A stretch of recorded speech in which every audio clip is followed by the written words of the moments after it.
you today. Very good. It won't last.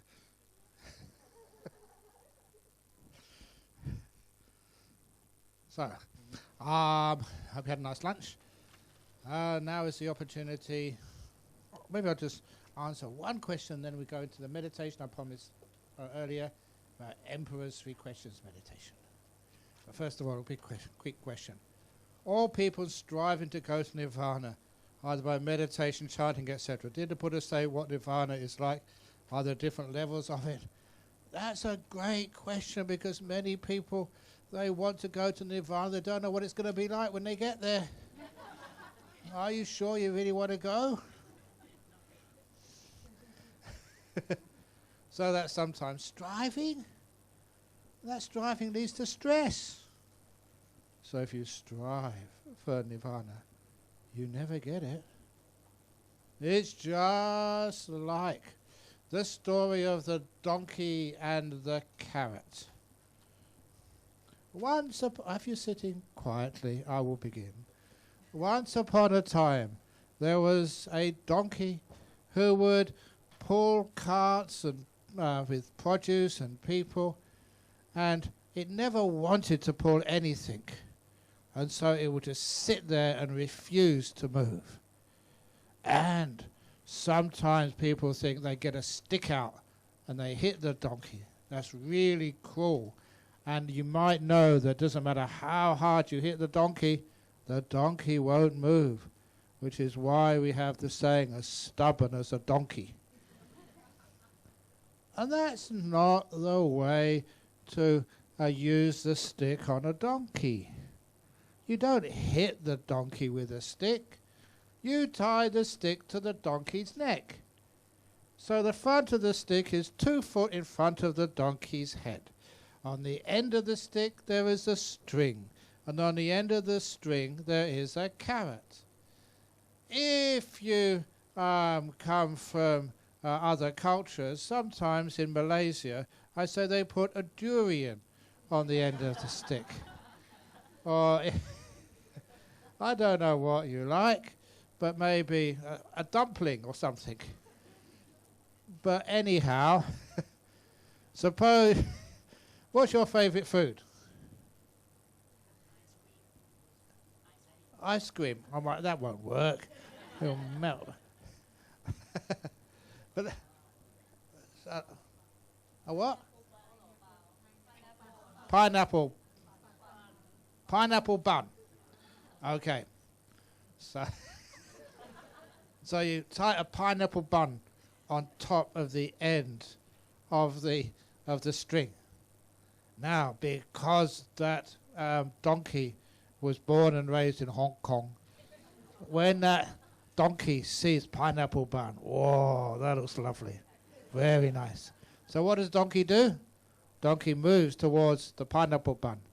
The stick moves, the string moves, and so does the pineapple bun move.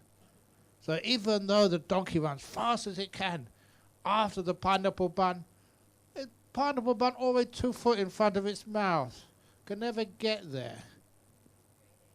But the donkey, he learns about meditation and kindness. And you know what the donkey does?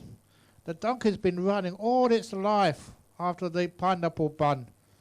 So the donkey stops and relaxes to the max.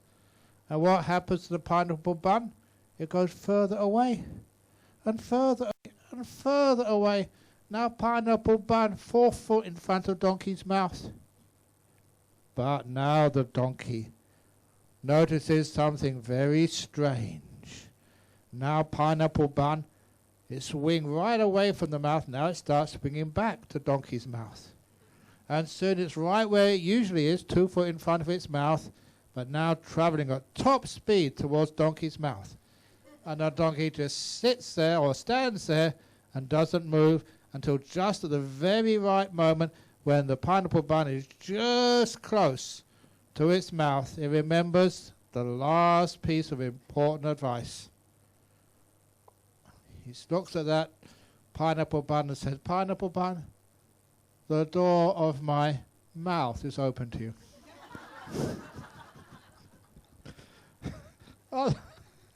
Otherwise, the pineapple bun bounces off its teeth. It misses it. So that's how we get nirvana. You chase it, and it's always in front of you. But you can't reach it. You stop. And then the pineapple bun swings towards you. And a little bit of kindness at the last moment. And you've got pineapple bun. So that's how. Oh, you've got some tissues. Do you want some tissues? No, they're free. No extra charge. Yeah. So the tissues come to you. You don't need to. And open the door of your nose. And let it come out. So anyway, that's how we use the donkey and the carrot. But now, the Emperor's 3 questions, which is the story which you probably have heard before. I've been teaching it for so many years. Found it first when I was at university. And I was in 1970, I think. I read this book by Leo Tolstoy, and included in there the Emperor's 3 questions.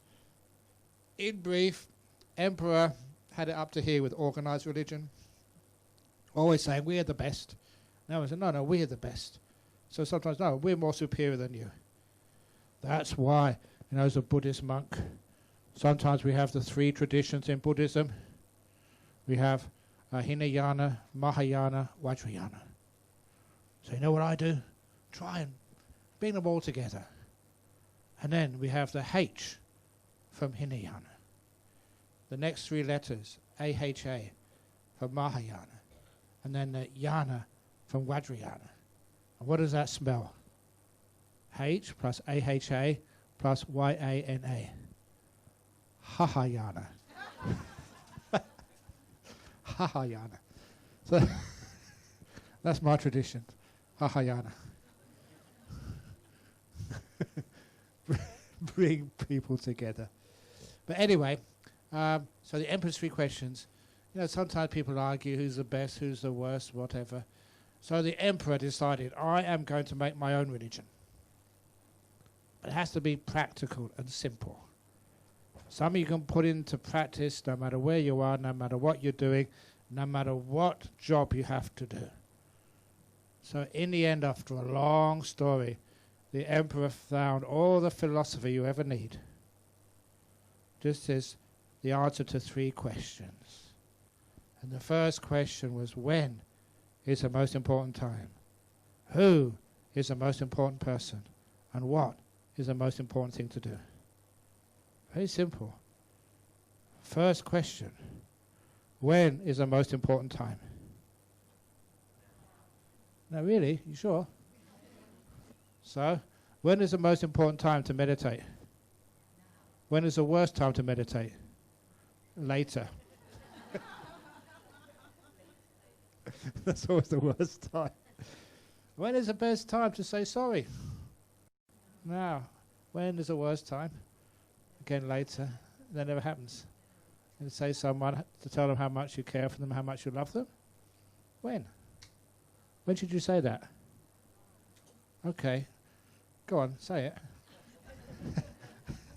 To your partner, your best friend, or whatever. So, and the only time is now. That was an obvious one. The next question was, who is the most important person? If you heard this before, don't spoil it, please. Who do you think is the most important person? Yourself? People think that. Do you think that? Put your hand up if you think that's the correct answer. Which it's not, obviously. Who's the most important person? It's not yourself. The right answer was a powerful answer. It was the one right in front of you, whoever that happens to be. Have you ever been to talking to some lecturer or professor, some teacher in this university? You go up to them and they're not listening to you. They're trying to get rid of you. They've got better things to do, it seems. You've gone home after work, and you go and talk to your partner. You say, darling, no, I'll talk to you later. How does that feel? That feels that you're not important anymore. Your kids, you're tired, you've been busy all day, and you go home, and you go, Mummy, or just I'm busy. They feel that they're not important to you anymore. So sometimes, but I really am busy, said, but you're never too busy to be with the person in front of you, whoever that happens to be. So actually, you're the most important person in the world to me right now. But it won't last. Now you are. And now you are. And a lot of the times, when I go to bed at night, I'm the last person I see. So I always say good night to myself. Have a wonderful evening. A wonderful sleep, Ajahn Brahm. See you in the morning. Bye. And I'm also kind to myself. Good morning, Ajahn Brahm. Have a wonderful day. Nice to see you again. I actually do that. It's not craziness. It's realizing a lot of my life is spent just with myself. And if you're kind to yourself and care for yourself, great things happen. So what's that got to do with meditation? I close my eyes. What's the most important meditation object in the world? What should I be aware of? Whatever's in front of my mind right now. Whatever the mindfulness is presenting to me, that is the most important thing I should be watching. And amazing things happen. Now I'm actually engaging with this moment. I'm not choosing and selecting. I don't want to think about that. That's too painful. That's too anxious. And it's not, I've been told I should be watching this, I should be watching that. Well, come on. Whatever's in front of you right now is the most important thing in the whole world. So that's number 2 question answered. In meditation, the most important thing to be observant of is whatever it is in front of you right in this moment. And the last question, what's the most important thing to do? And I've taught this before in this room here. What's the main purpose of working in a hospital? Of being a surgeon, a counsellor, a therapist, an anaesthetist, or whatever your role is. What's the most important job for a person working in the hospital? Is it to cure people? No. If you think you're going to try and cure people in this facility or any other facility, you're going to be disappointed many times in your life. Sometimes you can't do it. Even if you can overcome a tumour or a disease, it's only temporary. Sooner or later something else is going to kill them, as is going to kill you. And the most important thing is not to cure people. It's to care for people. This is a caring profession. At least it should be. But sometimes you are forced by the culture, by the bosses, even by legalities, to cure at all costs. The real job is to care for people.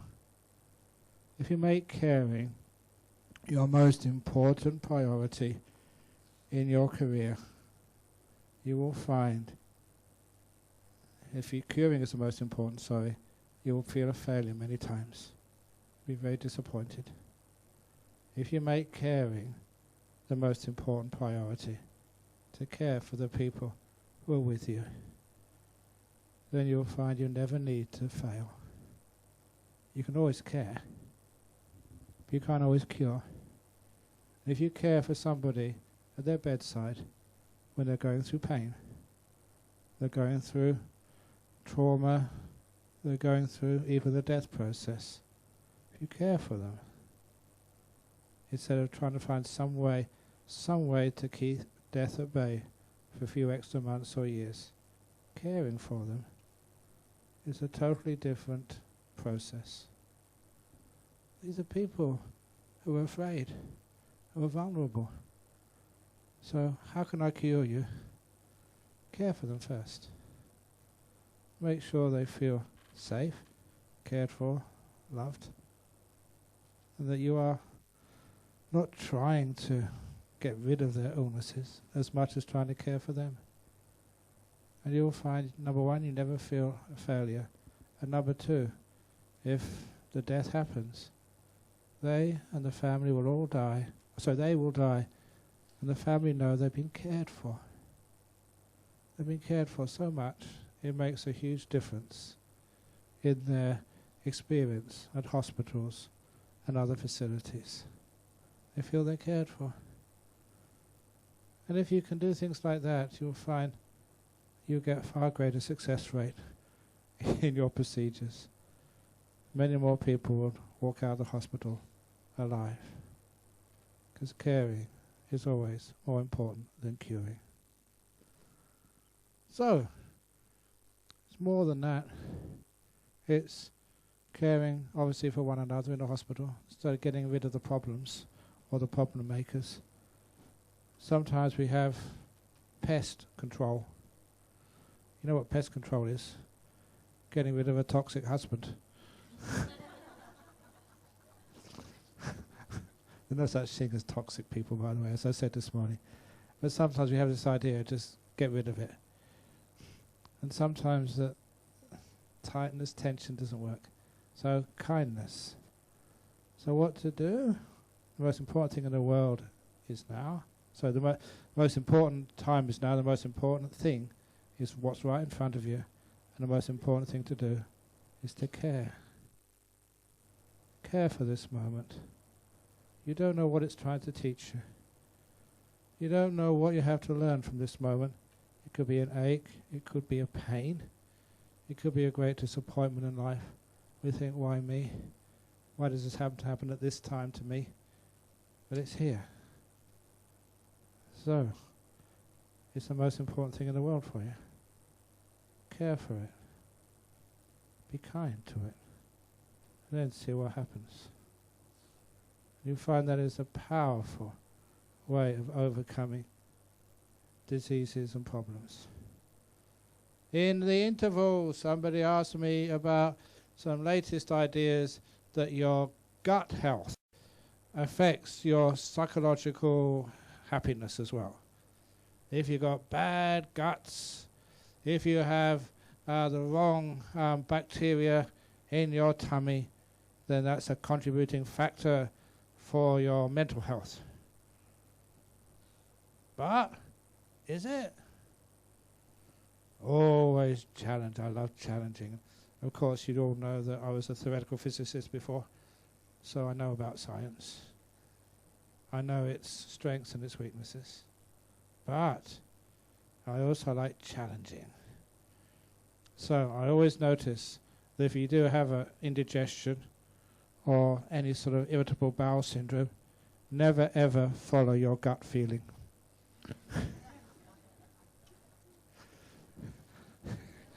You get angry at others.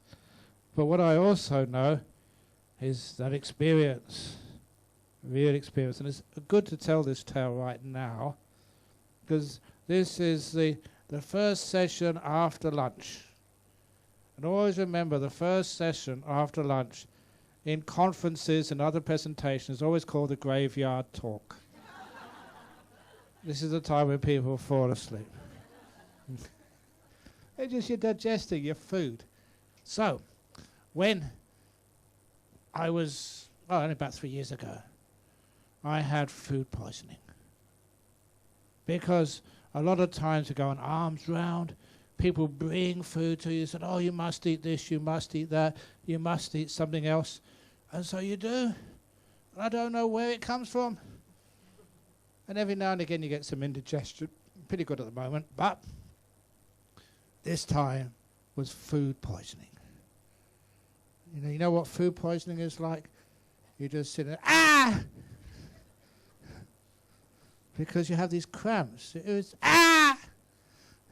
And I was in my cave where I live in Perth. How many of you have been to monastery in Australia and seen my cave? Wow, it's amazing how many of you have. It's the biggest tourist attraction. But anyway, it might soundproof, so it doesn't matter how many which I go, no one could hear me. And it was totally involuntary. As those of you who know about how the body works, you have these contractions in your these stomach cramps, and they're really painful. And that's the reason why I keep going, because then it wakes everybody else. I can see everyone looking at me now. It works. So, if you're ever giving a talk about gut health, please do that. Just I met this crazy monk who went, It gets people's attention anyway. So, there I was. It was a long way from the town. So if I could manage to crawl to the nearest phone, by the time the ambulance came, I'd be dead. That was not an option. So, what to do? And it was just as I was telling you, now's the most important time. The most important thing was one right in front of you, which was these stomach cramps, the agony of the contractions in the bowel or the intestines, wherever it was. That was the pain. What's the most important thing to do? Not to cure it. If I was curing it, I'd get more tight, more tense, and it would get worse. So instead I was kind to it. Embraced it. Let it be. And learned from it. Somehow or other, that experience was to teach me something. And I paid attention to my lesson. So as I was just being with it, being kind to it, when you're kind, you tend to relax. So I was actually relaxing my intestines or bowels, I forget which part it was. Relaxed it. You know what I noticed then? From the mindfulness gives you feedback, that the pain was only a tiny bit, maybe 1%. Less intense pain. So I relaxed it a bit more. Another 1%. Relaxed it a bit more. Even more. Less pain. It took me about 20 minutes. Honestly, that's all. Sitting in my cave, just relaxing my guts, relaxing my guts, relaxing my guts. Paying full attention, giving it importance, and being kind. And after 20 minutes, no more pain, no more contractions, no more pain at all. My gut was back to normal health. At least that's what it felt like. It was just like normal. So what that taught me is how powerful and unexpected this being in the moment, being kind, and just being with whatever's happening, rather than trying to get rid of it. And of course, I've taught that to many other people.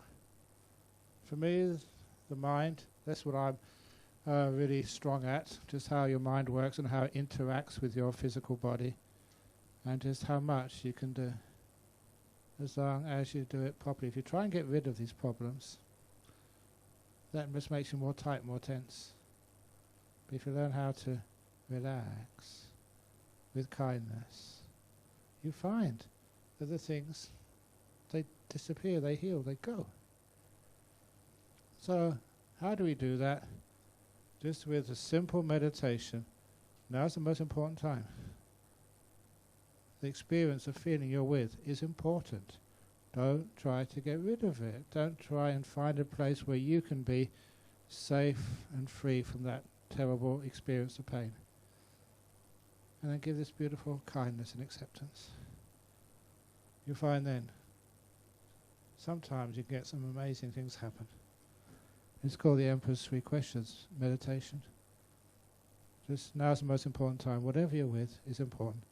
And you can always be kind. Open the door of your heart and let this thing be. And learn from it.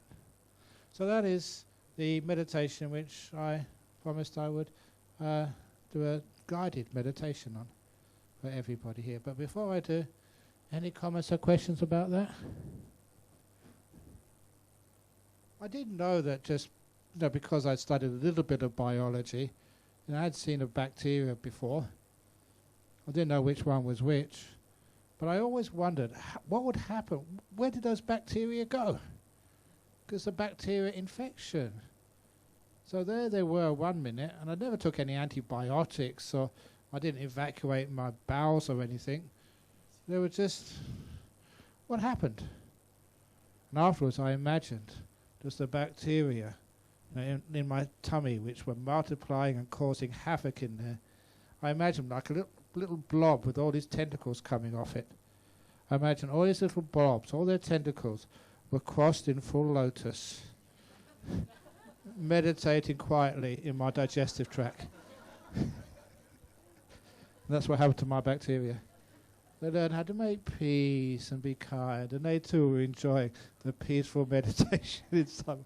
I don't know if that could have been true, but certainly there was no sort of recurrence of the pain or anything. Then my guts were totally in order again after 20 minutes. It's pretty good response time. So, yeah. So let's say you're doing a breath awareness meditation. If whatever pops up, you just focus on that. You wouldn't come back to the breath. Exactly, no. So, the breath, you don't always have to do the breath meditation. Just, especially this time, sometimes you know that you're tired. If you try and watch your breath, you're fast asleep. No, you can't notice the breath, everyone else can.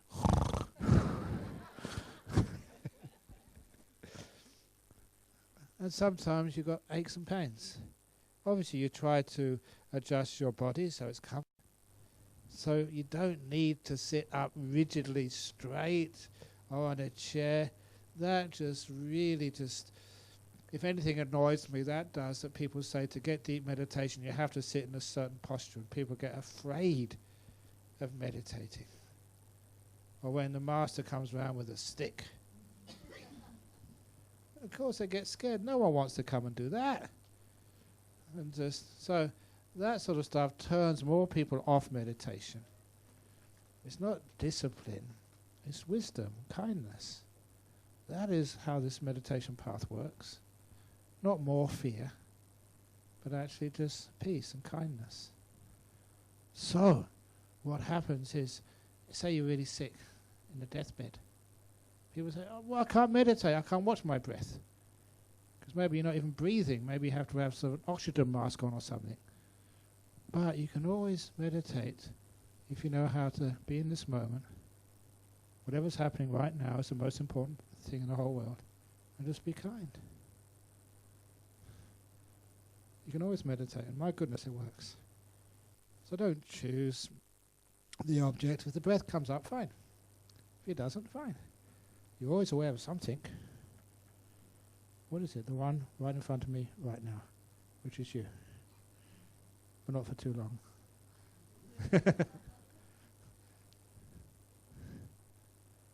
So if anyone is really, really sick and in pain, and they find that they say, well, I can't do mindfulness, it hurts too much, or I can't do breath meditation or any other type of meditation because they're sick, they're weak, they can't sit on the floor, whatever, for goodness sake, tell them to be kind to their body, and then just whatever you're aware of right now, focus on, and be kind to it, and then see what happens. Very, very powerful.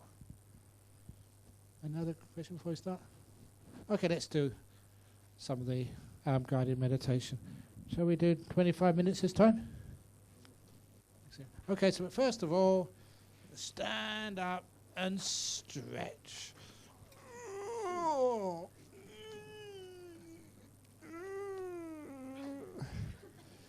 That's why I really encourage greasy food. So it oils your joints. Okay. I'm only joking about that. Don't quote me in the health journals.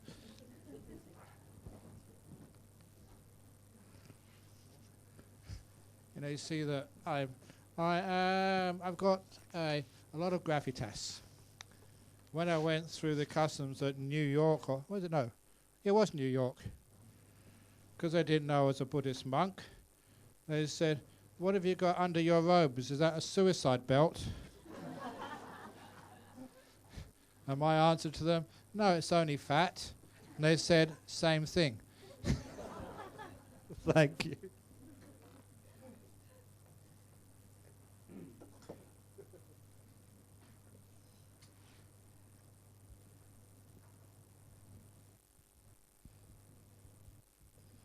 I don't know if you've gone through the customs and stuff. That not this time, but the last time I was travelling at Perth Airport, they should know me by now. They asked if what I had in my bag, did I have any hair gel in my bag?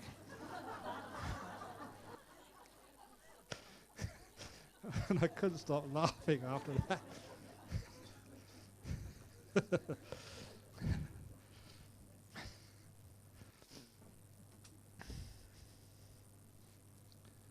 Okay. You know, sometimes there's a reason which I tell jokes, especially just before meditation, to get the happiness up, the joy. It engages. You're not afraid of meditation or mindfulness of peace. And the path of peace and kindness is a happy path. And other people get attracted. You want to do more because it's joyful. So anyway, here we are, sitting in this old body of mine or yours or whatever. Always just spend a few moments just settling in. I always take that example of a dog. You know, when a dog goes to sleep, it goes round and round. If it's got some cushions or some blankets, it goes round and round and round until it, I don't know why it keeps going round in circles inside its little basket, but it does that until it gets just the right posture, the right place. It doesn't just crash like human beings do. It just goes around and finds a nice quiet place and sits down. Or like sometimes like cats, they need, you know, with the K-E-N-A-D, with their paws. You know, if they sit on your lap, they knead your lap, push it until it's nice and soft. That's what they're trying to do anyway. So you just get yourself in the most comfortable position you possibly can.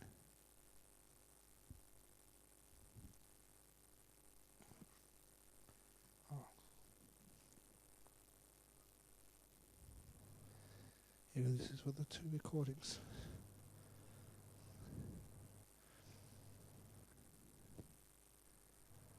And that when you are reasonably comfortable,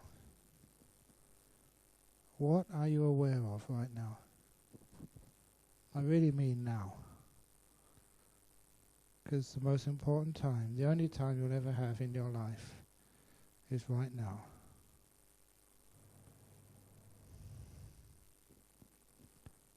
Whatever you try and recall from the past, you can only gain fragments of it. And the way you look at it, the past, is always bent, distorted, just by your present experience.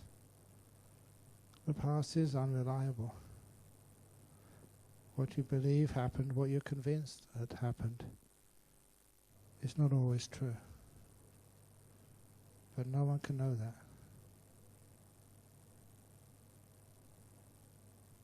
As for the future, now this moment is where your future is made. Right now is the only time you'll ever have to do something positive for your future. And this moment will later on become your memory, will become your past. So to create the best possible future for yourself and others, we put attention in this moment, the present, the place where the future is made. And if we look after and care for this present moment, we do the very best we can for our future.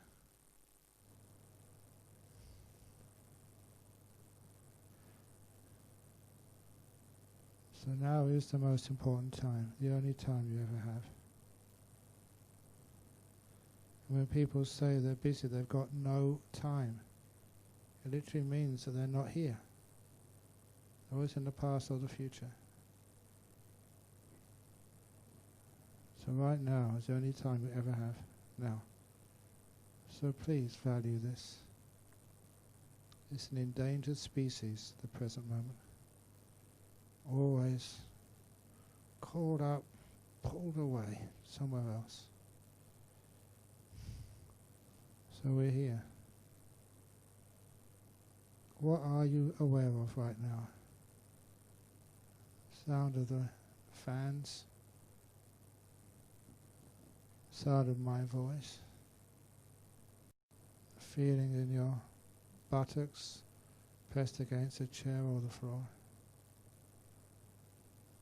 Aches, pains in your body? Diseases, fevers, tumours, tiredness? Whatever comes to your mind, respect it. Don't diminish its importance because it's something you haven't been taught about before, so it can't be right. Let go of all that nonsense called your learning and dogma.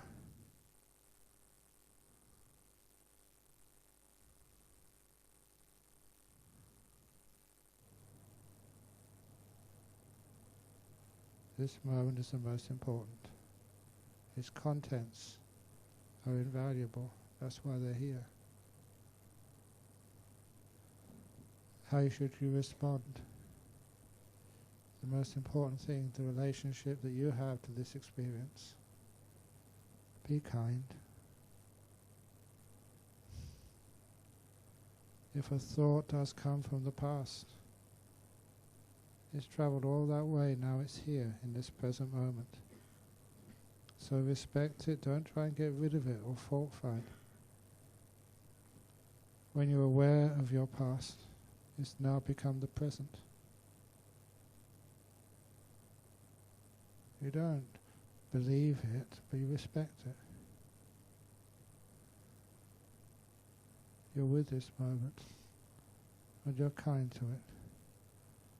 It's like a visitor has come in to your mind, and you look after them. Be kind. You'll find they don't stay forever.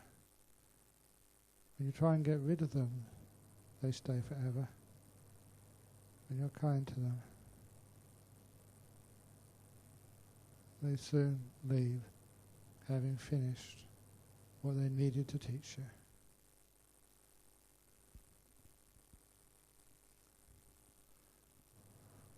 So you're kind to this moment. And if you cough, please, you're most welcome to cough. I don't mean that sarcastically, I really mean that. Sometimes that we feel that, oh, I'm coughing, I'm going to disturb others. You're not.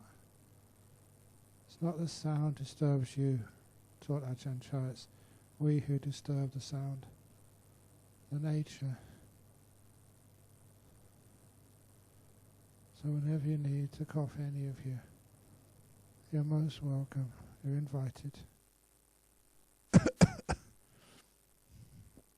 I did that just to meditate by example. And if you're hearing the sound of the cough, it becomes the most important thing in the whole world. So be with it, and be kind. And you discover that sounds which once you called disturbances are now looked at in another way. They're here to teach. They're here to show you that you can't control this world, not much of it, but so that you can be with it and be kind, be compassionate.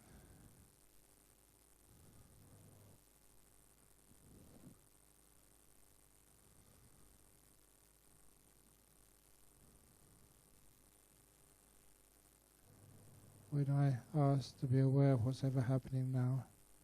You don't need to give things names or to understand, like through dictionary definitions, what this is.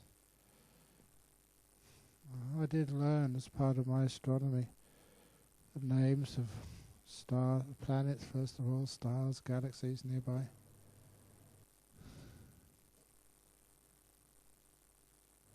But then I found they stopped me appreciating the beauty of the stars at night. All I could see is the names. It took me years, but I managed to deliberately forget those names.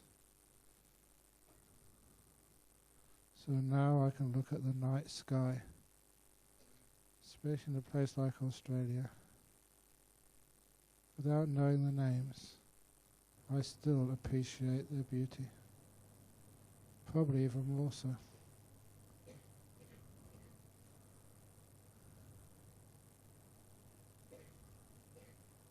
So now it's important. Be kind. Opening the door of your heart with unconditional loving kindness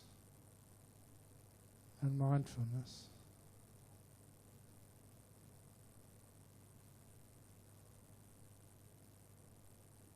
Like in any class or lecture, the student, the recipient, keeps quiet. Here you're listening to nature, to your mind, to your body, to whatever happens right now.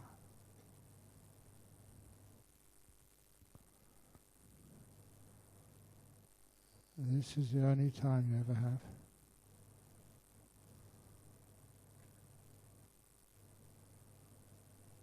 What you're experiencing, what you are aware of right now, is by far the most important thing in the whole world.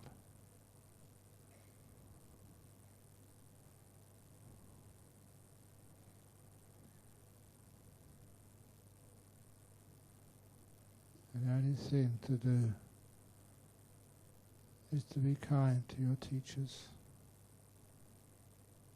Your teachers of being what's in your mind right now.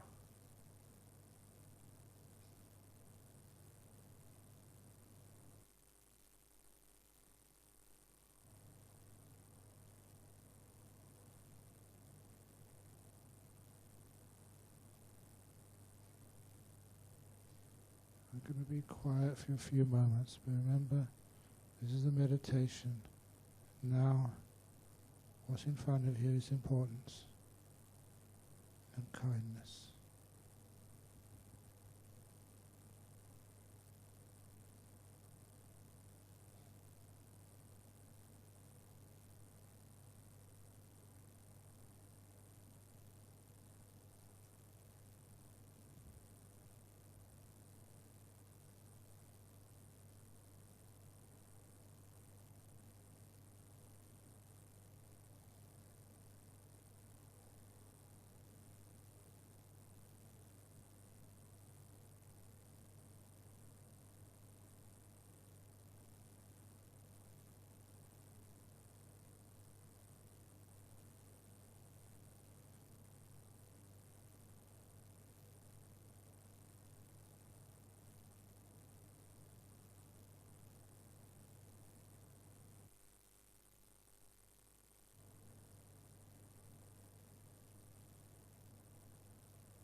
So what's happening now?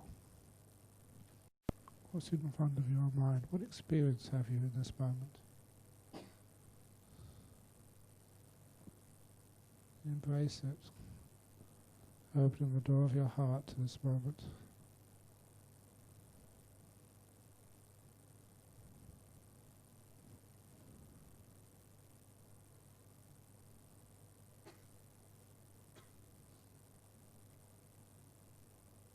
If it's a thought, it's not your thought.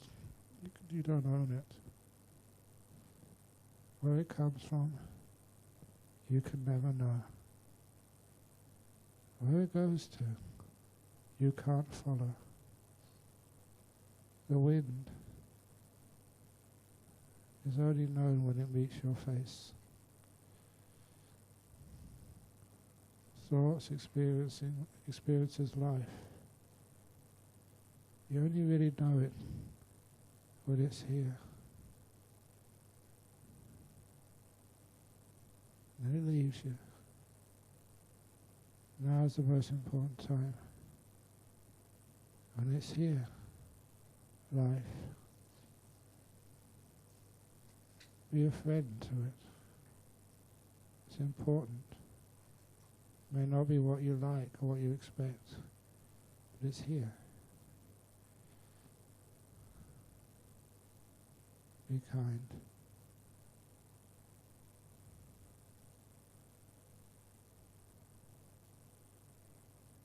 Now when you're ready, just open your eyes. But don't move yet. With your eyes open, carry on meditating. Just being.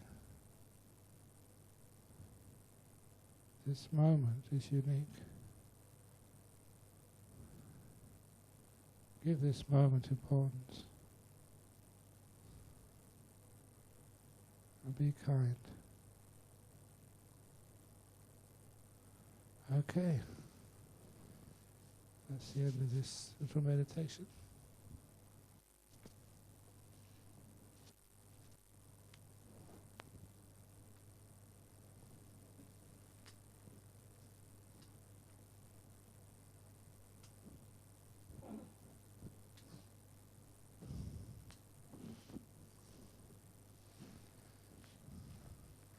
And I always prefer sitting down on the ground. I often thought it'd be great if we could have aircraft with no seats, just cushions on the ground, so we could meditate all the way to where we're going. And because you can see it's only just half the space. So just in an ordinary aircraft, a small one, we get 2 layers. Would that be a good idea? It's much more stable than sitting on the ground and sitting in chairs, so you won't need to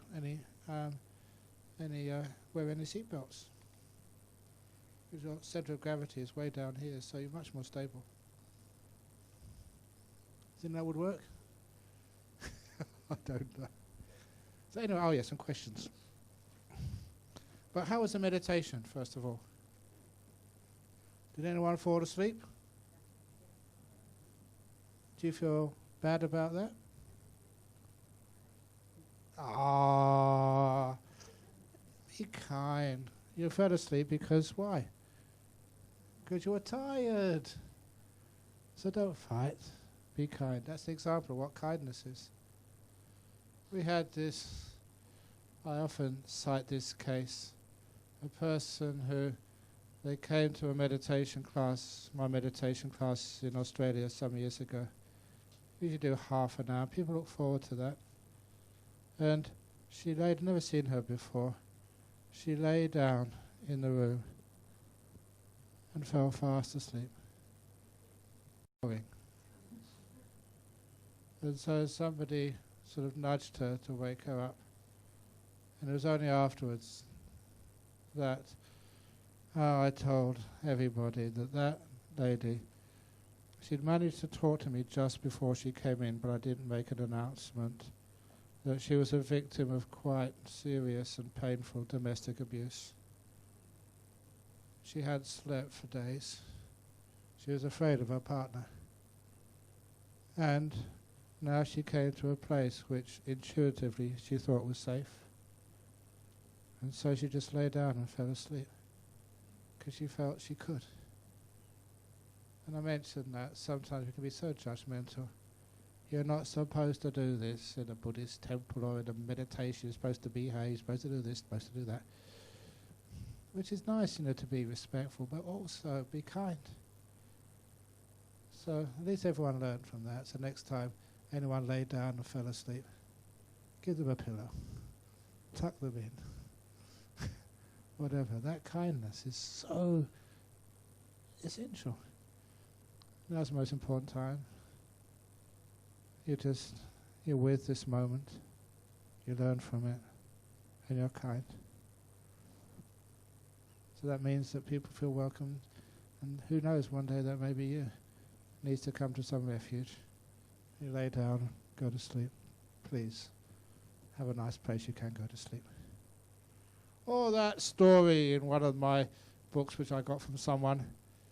There was I think it was over in one of the suburbs of Los Angeles or San Francisco or somewhere.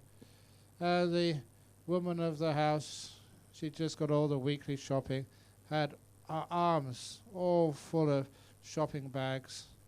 As she opened her, just getting the keys out and just putting them in the door. And as she was opening the door, a dog ran past her, went into her house. And she couldn't stop it. Her hands were full. So, she closed the door with her feet and just put all the shopping on the kitchen table. I went to try and find out where this stray dog had come from, where it was.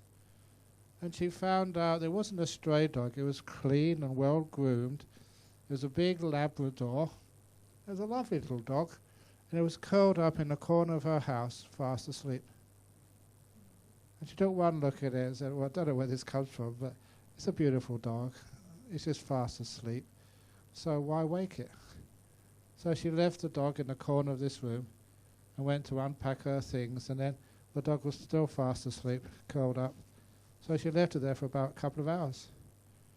And when the dog woke up, it came to see her, she let it out, and off it trotted away. And the whole episode was just really quite strange. Where did this dog come from? What did it do? But anyway, it came the next day around the same time. She let it in, and it quietly, it was a clean dog, very well behaved, just wanted a quiet place to lay down and rest. But after 4 or 5 days, she got curious. Why did this dog come to her house? So the dog never had an email address, but it did have a collar. So what she did, she wrote a little note on a piece of paper saying something like, I don't know where this dog belongs, who owns it. It's obviously a very lovely dog, very well behaved and clean, but it's been coming to my house every afternoon between 2 and 4. I'm just curious. It's quite welcome, can come back any time it wants. But I just wondered where it comes from and why it comes to my house. She tucked it under the collar. And the next day when the dog came back, had an answer. A different piece of paper, and she read it. What it said was, this is my dog, said the owner, and it said, I live just a couple of blocks away, and my dog comes to your house because in our house I've got a wife and about 6 kids, and the kids are very young and they're so noisy, and they just make a racket in the house, always teasing and playing with the dog. My dog comes to your house for some peace and quiet. Can I come too? Said the husband. And that's a nice little story. Just even dogs, they want a piece of peace and quiet, that's all. It may not be even your dog. But that's all it wanted. Just like everyone else, just a bit of calmness and quietness, a place to rest. Anyway, dear Ajahn, what is the main difference between Buddhism and Hinduism? Thank you. And it's the spelling. Hinduism becomes a H because. What's the difference between spaghetti and what was it called? Pineapple buns. What was the difference?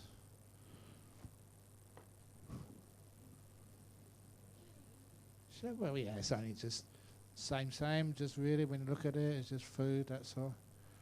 What's the difference between, well look, some people were saying about why is it that, well, Ajahn Brahm, you know, I was talking, am I Asian or am I Western or where do I belong? Of course, I look around this room and all I see is Asians. East Asians, South Asians, Caucasians. We're all Asians. Why do we make all these differences? So, between Buddhism and Hinduism, my name. You know what it means, Ajahn Brahm? Ajahn is like, you know, word for teacher, but Brahm is the most important part, and that is B for Buddhist, R for Roman Catholic, A for Anglican, H for Hindu, and M for Muslim. Brahm. It just, if you're Jewish, I do apologize. So sometimes, isn't it good to stop making distinctions?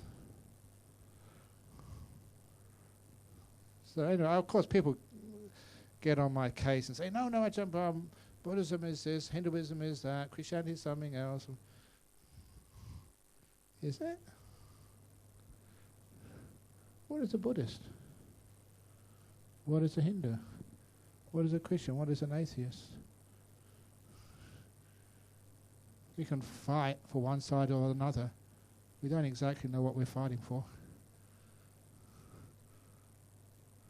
It's the whole idea of these different paths to separate people, or to say, I am better than somebody else. All that sort of stuff doesn't make any sense to me. Anyway, I was told that whatever good deeds you received, you have to repay it. Is this true? Good deeds you receive, you have to repay it? Of course it's not. Otherwise, I've received so many good deeds from so many people, and I've got no money. I'd be bankrupt if I have to pay all the good deeds I've received. No, of course you don't. If you think you do, then maybe.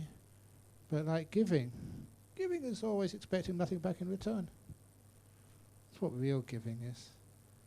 Just give it for the fun of it. Did you enjoy giving? Do you get energy from giving? This because this is behavioural health. I suppose to say something about behavioural health. So you don't lose your job. But it is true that volunteering, giving, is an amazing way of overcoming depression. It's simply because if you're so depressed, even just suicidal or just really having a hard time in life, sometimes one thinks one's worth is very low. You go out and be with other people, you feel you're making a contribution to life. You feel good about life. You're actually doing something. Oh wow. There was another teacher a long time ago who was teaching me. That was the old, big Western monk Ajahn Sumedho. And I was looking after him once when he was teaching a retreat. And this lady came in and she said, I don't need any advice on meditation. I just want to say thank you for saving my life. That's what she said to this big teacher. And straight away, I was now half asleep. And then I just woke up because she said it with sincerity. This guy had said something, this monk had said something which had changed a person's life and saved it. From that time on, I always made a resolution. If that ever happens to me, just once, then my whole life would be worth it. No matter however long I live. If it's ever happened to you, I'm sure it has many times. Someone's come and said, thank you for being you. Thank you for being here for me. Without you, I would not be here. You've saved my life. If that's happened to you, your life has already had its meaning fulfilled.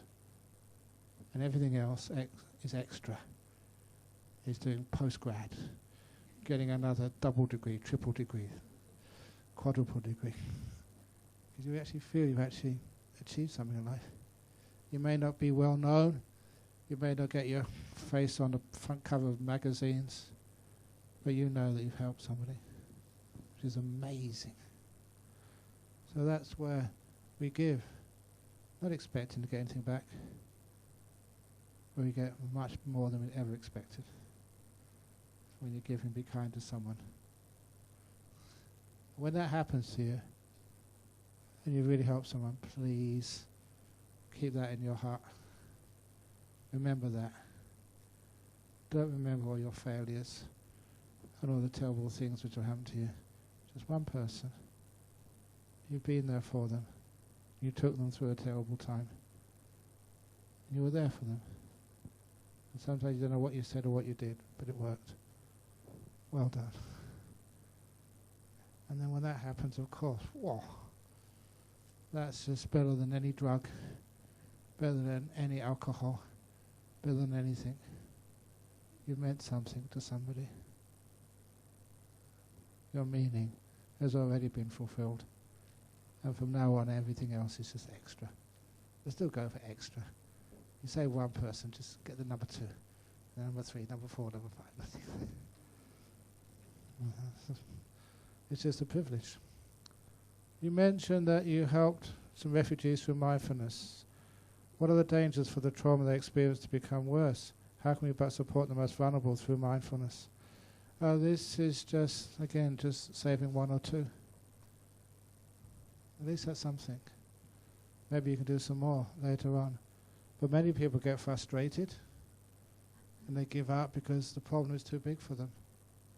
Think, how can I ever achieve this? Well, there's one of the stories, this was actually from, I don't know if I can say Buddhist texts, but anyway, it's just, there's an old story which really inspired me of the quail. There was a little bird, the tiniest of birds, who was in a bushfire a long time ago. And this little bird, like everybody else, when they saw the fire become unstoppable, they flew away to save their lives. They ran away, but this little quail stopped because there were some little chicks still in the egg who couldn't fly yet. And there were some animals who couldn't walk yet. And those who could crawl could never crawl fast enough to outrun the fire. They were going to die. And this little quail thought, no one is doing anything. Why can't I do something? So this crazy little quail went to the nearest pond, put his feathers with water, and then climbed up into the air and flew over the fire, shaking its little wings so maybe 1 or 2 little drops would hit the ground. If they even did, because they'd probably evaporate before, but at least it was trying. It was trying to do something. Irrational, illogical, but it was giving it a try. And it kept doing this again and again. Wasn't stopping the fire, of course. But other beings saw that the little quail was not just thinking of itself, was trying to help others. And then they say this, this is traditional stuff, the heavenly beings got just so embarrassed that even the little quail was helping and they weren't. Powerful people came to the rescue. And they made this big thunderstorm which stopped all of the fire and just saved all those limitless beings. Just one little person doing impossible acts, crazy acts, irrational acts, but out of sheer kindness. Works. I've seen that in my life. A person goes to the help, and it's impossible. Well, they do that, and other people say, well, I'll try as well. And another person. So you get so many people helping. They stop terrible things happening. All starts out from one stupid person. That's what the world calls them, stupid. But they set an example, and everyone else follows. So sometimes there's things like that which I've seen in my life. The simile of the quail. simply of the smallest, most ineffective little bird, but nevertheless we think about others and try and save everybody, just with tiny drops of water. Okay, most of us do recognize the benefits of being mindful and being kind, but sometimes we just choose not to. For example, after a whole day of work, we may choose binge eating or watching TV drama rather than spending some time with ourselves in meditation. Do you have any good ideas to help us overcome these temptations? Don't be so unkind to yourself. Number one. Remember, what is meditation? The Emperor's 3 questions. Now is the most important time, so find out what's on the TV right now. The TV drama right in front of you is the most important TV drama in the whole world. And just be kind.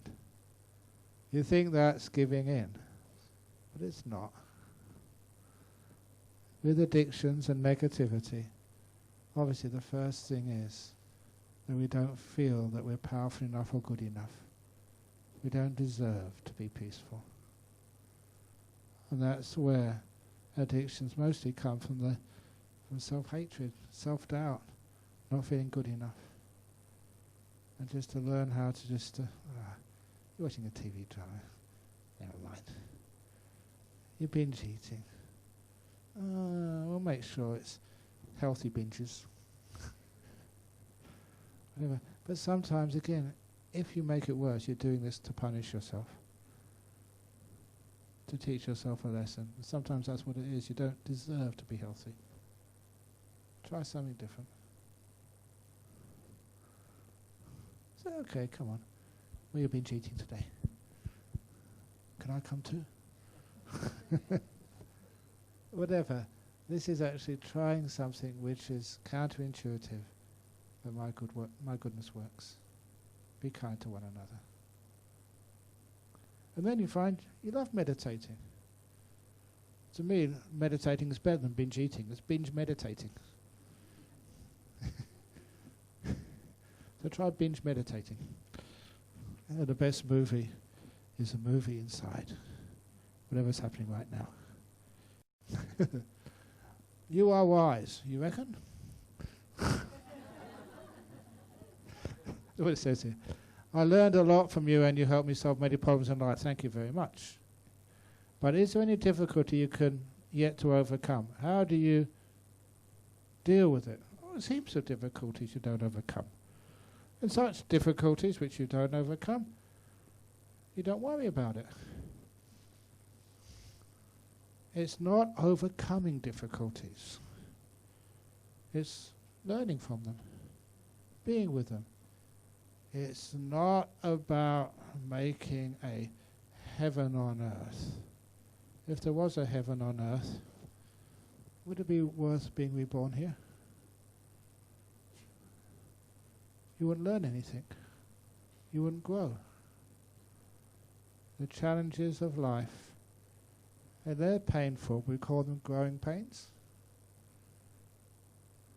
The real difficulties, someone once described them as a flower in bud. Can you imagine a flower?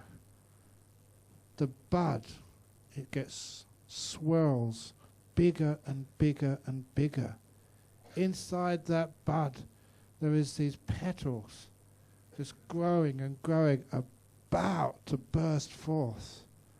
You can feel the pressure and the pain to something, and then it bursts and these beautiful flowers come out. That's the only simile I can give you, because I've never given birth to a child. But some of you know have given birth, you know what it must be like. You know, just something growing inside of you, getting bigger and bigger and bigger, painful, but then bursts forth. You know, this amazing being had just come out from you. Not the same, not different, but now you've got to care for that for years. How do you feel about that? Yeah. But something beautiful comes out. So that's sometimes some problems. Leave them alone. Problems are fertilizer. Problems are growth. Without some of those problems, how can we learn? So, sometimes problems are wonderful things where we grow in our world.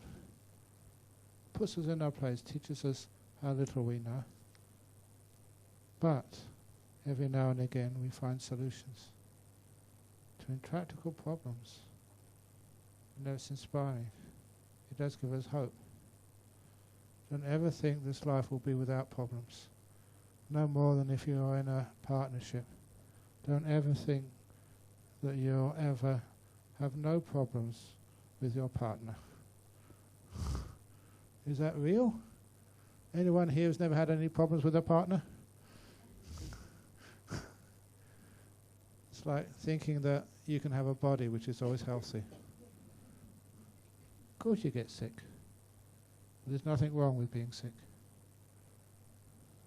It's part of our world, part of our body, part of our life. And from those sicknesses and from those problems which you share in your relationship, that is where growth comes. Don't hide it. Pretend it doesn't exist. The problems are where we grow.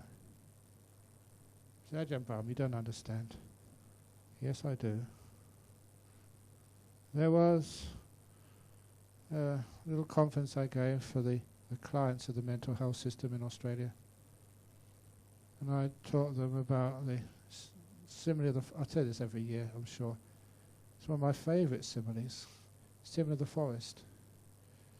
These were people who'd been through some terrible emotional injuries in their life. They could have been diagnosed with all sorts of stuff, treated very harshly. But these people who I was talking with, I told them, if you want to understand what's going on, go into the forest. Walk around until you find your favourite tree, the one which you find really beautiful, the one you'd always like to go back there again and again, the one you'd like to have your photograph taken with, and come and tell me what type of tree it is. And I asked them, is it a perfect tree? One which is dead straight, no damage on the bark or the trunk, all the limbs in place, no diseased leaves. So can't even find one of those. Maybe you can confine them on the front cover of glossy magazines, just like you can find these supermodels on glossy magazine covers. But such people don't exist. You know, one of my friends went to a retreat with Kate Moss. She's supermodel, apparently. When she found out Kate Moss was on this retreat, wow. And she looked around to see which one it was. The reason I tell the story, he couldn't spot her. She looked exactly the same as every other girl on that retreat. Because a supermodel does not exist in real life. It is this beautiful canvas which the makeup artist and the lighter and the photographer and the airbrusher, they can make into this fantastical creature. It's just the light, the airbrush, the makeup, the clothes, that's all it is. But the real person you'll never notice. It's fantasy. But anyway, that the tree, there's no such thing as a perfect tree. You try and find one anywhere. But we always think that that's what we should aspire for. Something which never exists. But the beauty, the beautiful tree, what's that? That's the one which is all twisted and bent and crooked and got damage all over the bark. That's the beautiful one. So then I said to the people who had been stigmatized by their illnesses, by their emotional traumas, I said, look, go to a forest, find a perfect tree, then find the most beautiful tree. You'll understand that each one of you No matter who you are, how bent, twisted, how damaged you are, you all belong. You all belong to this wonderful forest called humanity. And number 2, just like the most beautiful tree is the twisted and damaged ones. And if you're damaged, you're my favourite tree. And other people's favourite trees as well. Don't be stigmatised or feel diminished because of what people said you are. You belong. And you're some of the most beautiful people. When I said that, can I... Oh, I'll say what happened next. Is one of these middle-aged Australian women came out afterwards and they said, I've got to apologise to Ajahn Brahm. I said, well, what do you do?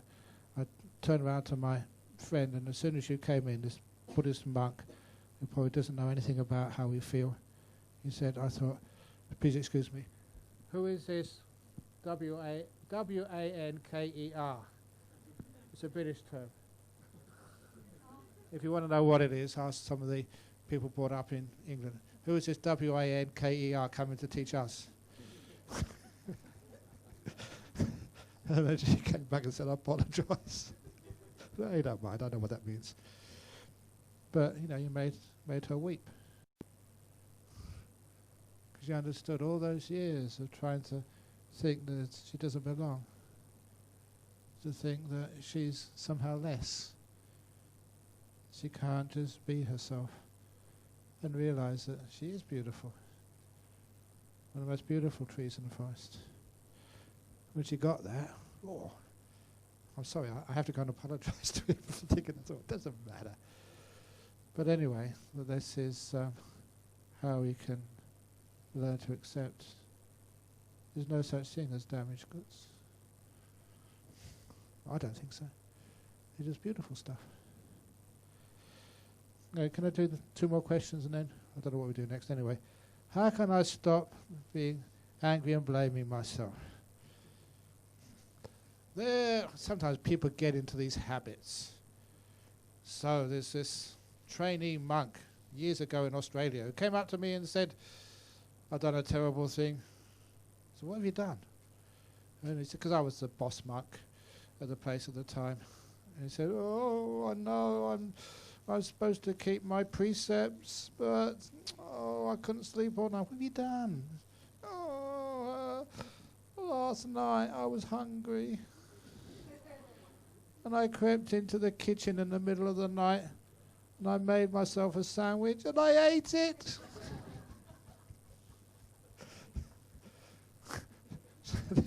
This poor person was traumatized by eating a sandwich. And I said, look, it's against the precepts when you're a monk to eat a sandwich in the evening, but look, there's many other things you can do. Eat more at lunchtime. You know, you can have, you know, all these little things we can eat in the evening as Theravada monks. Have some honey or whatever. I gave them all these lists of things which you can eat in the evening. Okay, so if you feel hungry, don't eat those things. And eat more at lunchtime. So you don't have to, you know, eat in the evening, which is one of our little rules. And he said, oh, yeah, I never thought of that, but aren't you going to punish me? He said, punish you? Why? He said, well, he said, if you don't punish me, I'll almost certainly do the same the next day. You know, some people are like that. So they demand punishment. Otherwise, they think that's the only way they can be disciplined. It's how they grow up sometimes. So put me on the spot. I said, how can I deal with a person like this? So thinking on the spot, I said, well, I'm just reading a book that morning about the history of Australia. And that when the first convicts went to Australia, if they did the slightest thing wrong, they'd be whipped with this really brutal instrument called the cat of 9 tails. Have you heard about that? Cat of 9 tails? Ooh. And I'd just been reading about the punishments which were meted out in the history book that morning. And I said, well, okay, you're Australian, this guy. And I said, I'll give you a typical traditional Australian punishment. 50 strokes of the cat. Oh, you should have seen this fella. All the blood drained from his face. He went white. The lips started quivering. He was so strange. He actually thought that, you could whip someone in a Buddhist monastery. But then I explained to him what 50 strokes of the cat meant. I said, at the time we had 2 cats. Find either one of them and stroke them 50 times. 1, 2, 3. And that was my 50 strokes of the cat. If they're really naughty, the next time I have to do 100 strokes of the cat. 1, 2, maybe put it on your lap. 1, 2. To learn some kindness, some compassion, instead of blaming. So people never do that. They never do, because if you have any rules, and you'd only follow them out because of fear of being caught, you always find a way out of it. I don't know in Hong Kong, but in Australia, the speed cameras, people have all these electronic devices to find out what the speed cameras are. So you know where you can speed and where you can't speed. What's the point of that? Because we think there's a danger of being caught, rather than the danger of losing control of the car and hurting somebody. So punishment sometimes just makes people more sneaky to avoid being caught. Anyway, when I did mention sometimes my body will move, or when I did meditation, sometimes my body will move. Should I stop the moving or let it move naturally? No, just let it move. Especially that if you're meditating and you find it moving outside and out the door. That's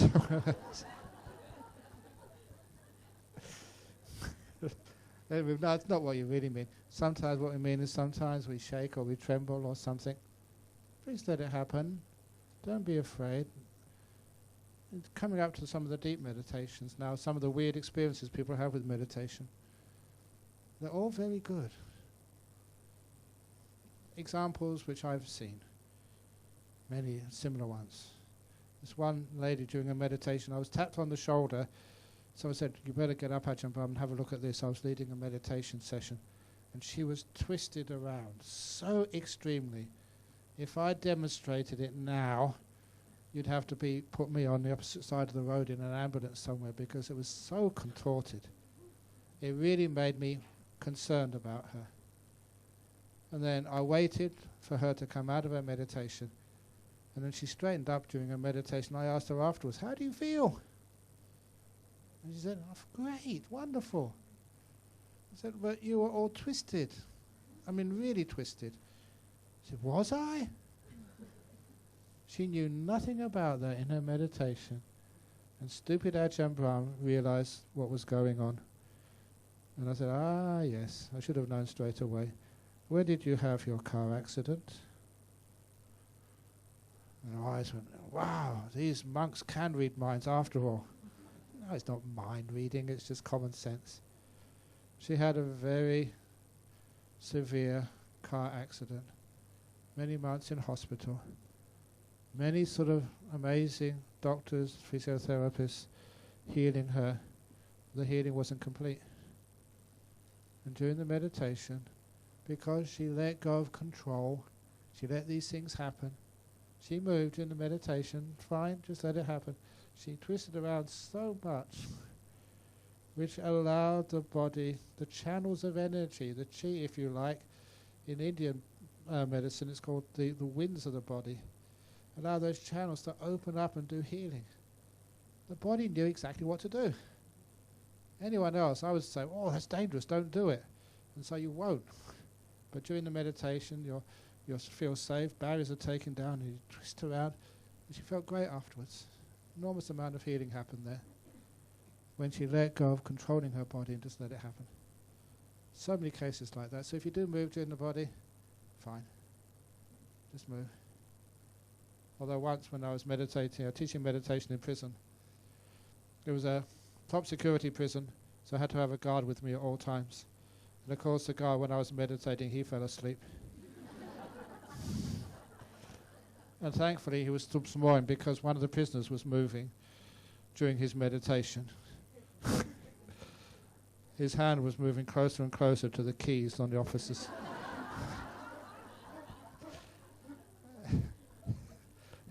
And it was true.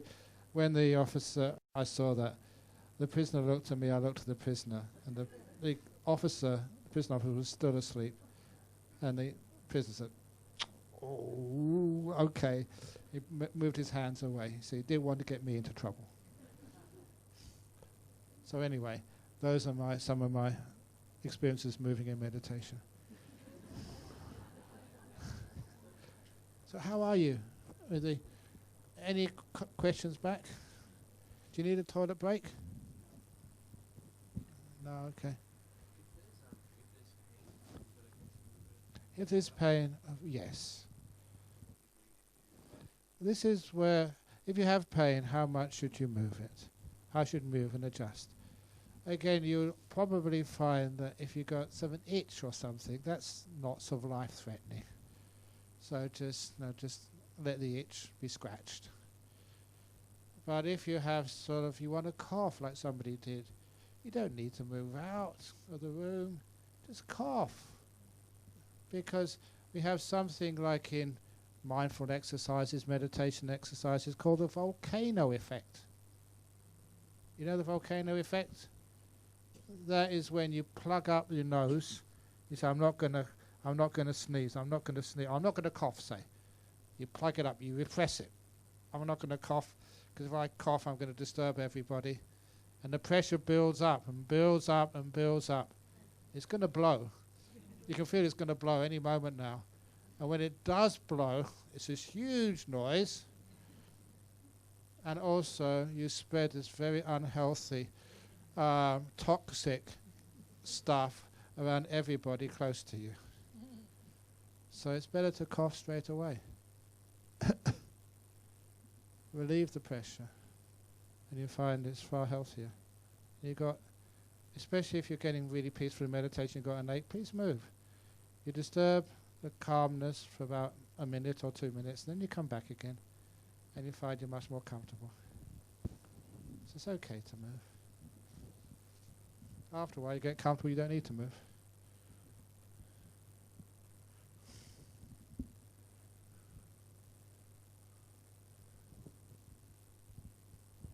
So, how are we going for time?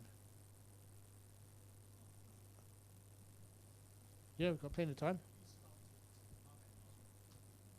Yeah. Oh, we've got plenty of time. Really? Doesn't matter. Can we go to 4? Well, people want to anyway. Yeah.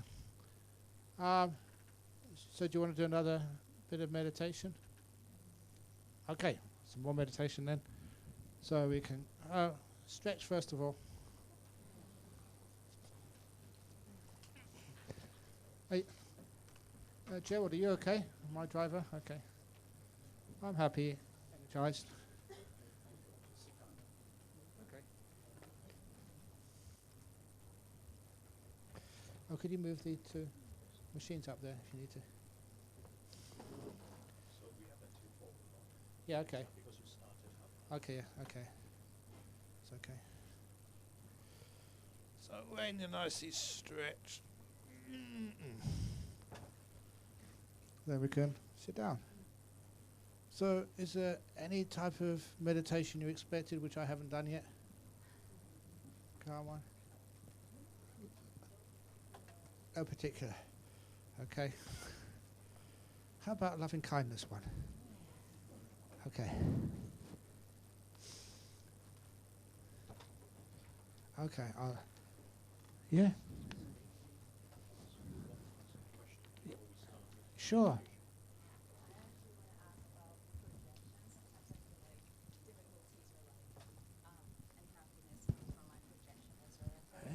good.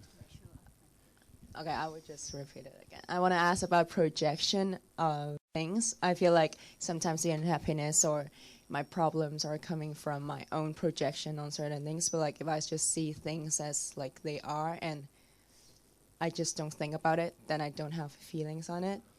So like sometimes I want to stop the projection, but once I stop it, and then it comes back again and then again. So do you have any ways to deal with it? Sometimes one thing is to hang around positive people, because there's so much negative people around the world, and that eventually you just pick up on their negative energy. Whereas the book called my second book was called Good, Bad, Who Knows, but there is another story in there called The Elephant Which Lost Its Happiness. And anybody who speaks Deutsch, German here? Okay, because the Deutsche edition, the German edition, which really sort of took off, was the elephant that lost its happiness. And that was a story about an elephant who suddenly became a really bad elephant for no reason at all. And then they investigated and found out that behind the elephant stall there was a meeting place of these gangsters who would actually, meet, plan who they were going to rob and kill and get their drug debts back from. And even though elephants could not understand human language, they could understand the negativity of the people who meet every evening behind. And so what they did, they arrested all the thieves, the bandits, and according to this Buddhist story, they taught monks and nuns to meditate behind the stall. To meditate, be nice and peaceful, be kind. And then the elephant changed and became a good elephant again. And it was just noticing the fact that you do get affected by the people you live with, and their attitudes, and their positivity. So sometimes the way you look at things is influenced by others. So that's why people come on meditation retreats, especially if it's like with good meditating monks and nuns.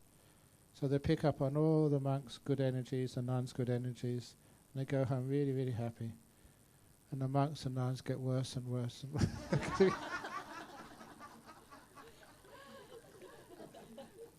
No.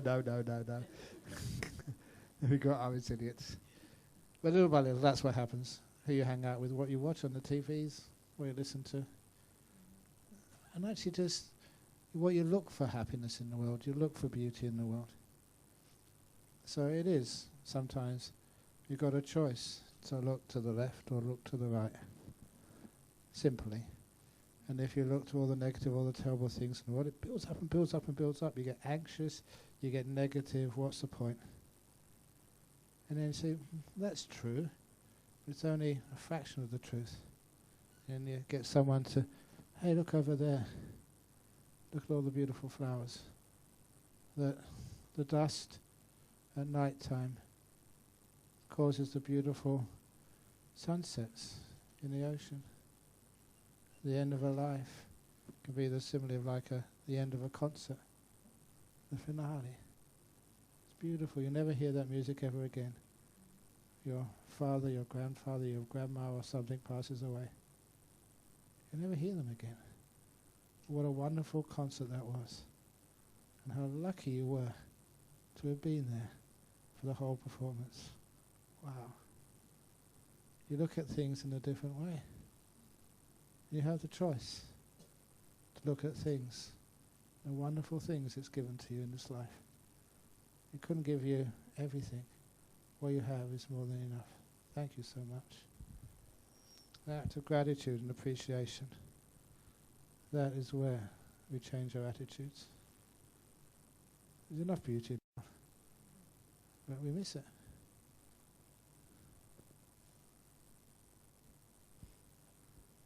Kindness in this world. There's so many incredibly kind people. Really good people. And sometimes you think, Ajahn Brahm, you live in a real strange world. But if you look inside a human being, and you start, it's a Mahayana teaching or something. Everyone's got Buddha natures, got purity, beauty inside. And I really subscribe to that. Seen these really monsters in jail for doing unspeakable things. You go and see them. You look at past their crimes, past their anger and the terrible things they've done. You see some beauty inside. So vulnerable, so afraid. You bring them out. And they're wonderful friends, believe it or not. People, I don't know why people do, actually I do know why they do wrong things. There's always reasons for it. Fear. Just a lack of a reality check of the effect on other people. Denying it. Why do they want to do that for anyway? There's so many other wonderful ways to live a beautiful, happy life. And of course, the majority of people just their relationships with one another. What was it, that story in a Malaysian professor, maths professor, asked me in public, she said, my husband, I just caught him lying this morning. I can't trust him anymore. Should I divorce him? She asked me that in public. Oh, he wasn't there. It didn't really matter because I told her a good answer. Why is it? How long you been married? 3 years, she said. I said, she taught maths in the university. So let's do some statistics. I know probability theory. I had to do that. Part of science. So let's say that's 1,000 days. Yeah, just close enough. 3 years of marriage. 1,000 days you've been together. And for the sake of this argument, let's assume that your husband has spoken 20 things to you every day, on average, which could be right, which could be wrong. So over your married life together, that's 20,000 statements he's given to you. Now you have found out that he's done a lie to you.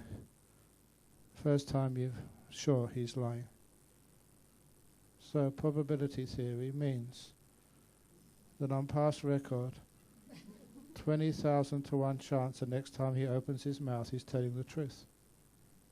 What do you mean that can't be trusted? If ever I found a politician who only lied once every 20,000 statements, wow, that'd be amazing. But the reason I say that, why is it the one lie is all we see? And 20,000 truthful statements we just can't see. So that's where we understand that sometimes we look at just the negative part of life, not the positive. And that's your choice, which one you want to look at. Okay, let's do some meditation now then. And this actually fits in. Is that okay? Yeah, fits in a pretty good segue. Oh, you want to say something? Another? It's working okay. Okay, how long for? There's my clock down there. 15, 16. Oh, we've got plenty of time. 20 minutes? Half an hour? An hour? Yay. 45 minutes. Okay. We've got 45 minutes, but it's good to keep 50 minutes at the end just to do so. Another question or something, do a wrap-up. Okay. So I usually only do these guided loving kindness meditation at the end of long retreats. So let's give it a try now. So just close your eyes. If you want to. You don't have to.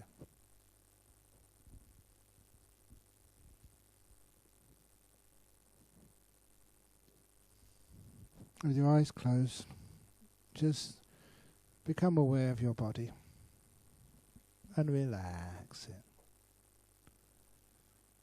Sometimes I ask my body, first of all, legs, how are you? When you ask a question of a part of your body like your legs, you get an answer. It's weird. is a way of starting up mindfulness. Ask a question. Toes, how are you? Then I'm aware of my toes. You're mindful of them. It's just like a doctor asks you, how do your knees feel? But you ask that question and you get the answer, but you don't need to put it into words. Just feel it.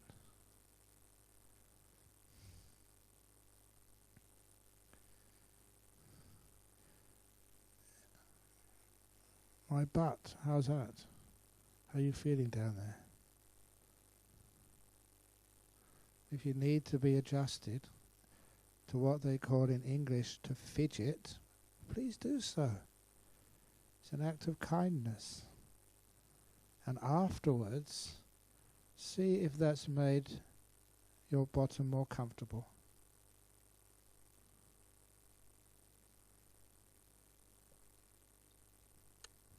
And you go up your back. How does your back feel? Sometimes I love to stretch my back. Sitting on the floor. Again, it's my great teachers, dogs, who love to have a stretch. Other animals, even kangaroos, they stretch as well. You see them enjoying the nice stretch. And then they relax.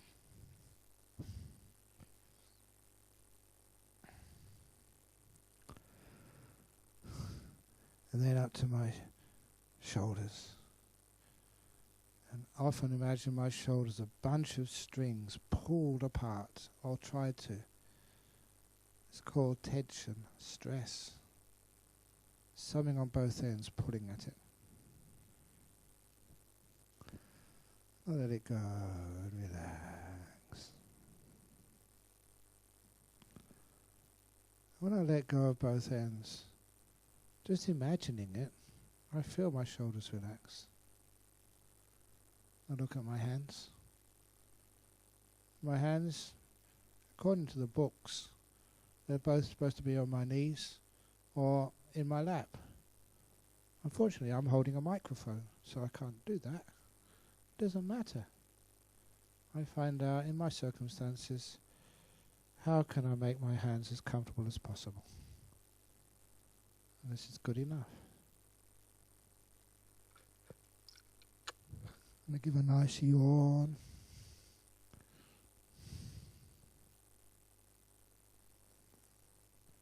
Look at my throat. Sometimes has allergies. Feels really good here in Hong Kong. Shows you how good the air is here. At the moment is for me anyway. And my face, my facial muscles, that is where much of the emotions are made clear to others.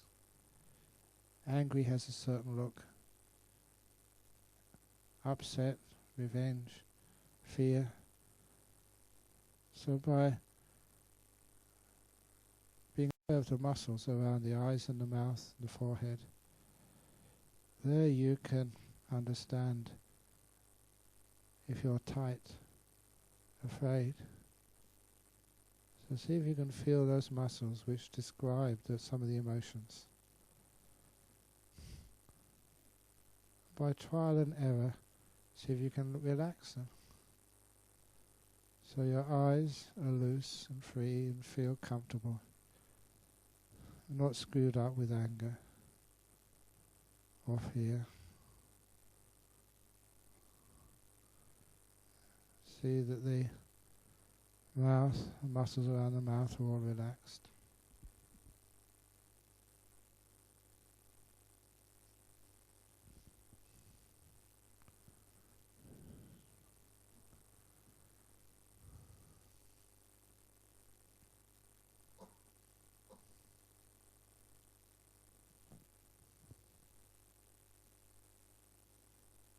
And then you're not supposed to be able to do this, but imagine you can feel your brain. Tired, exhausted, stressed, even bruised by all of the important thoughts you were supposed to find solutions from. Some people's brain is just so tired.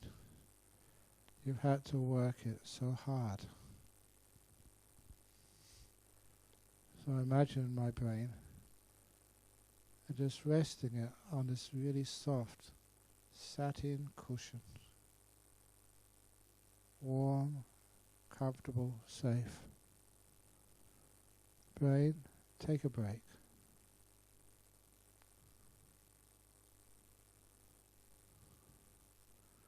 It worked so hard for me.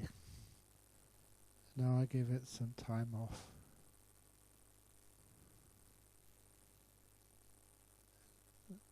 Just imagining that just makes my brain calm down, become peaceful. Simple acts of kindness.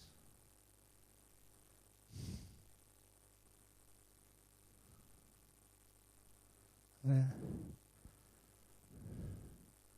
I let my body go.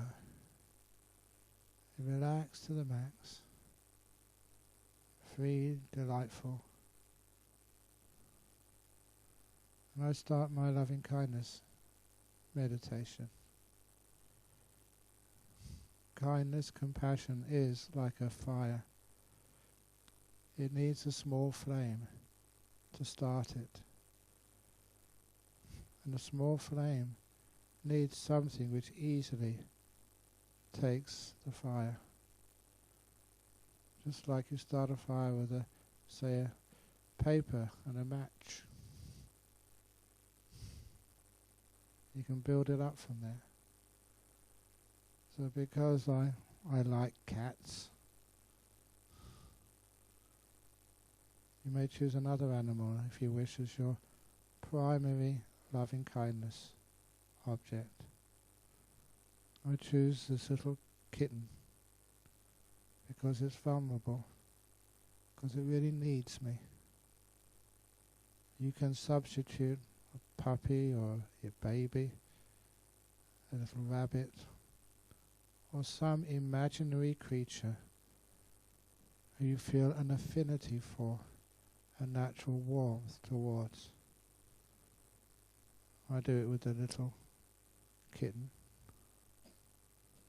I imagine just walking along the street somewhere, hearing this sad call of an abandoned little kitten. I can feel the pain in its voice. I can feel the hunger, the fear alongside of it.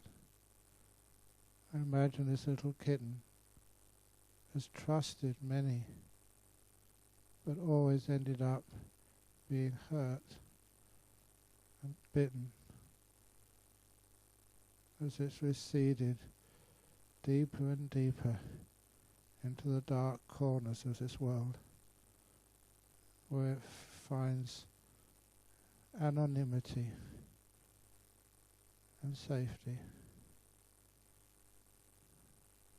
But no little animal, like a baby, like a little kitten, can survive in a dark corner by itself.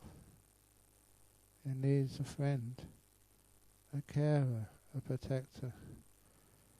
So I come past and hear the very painful moans of an abandoned little kitten.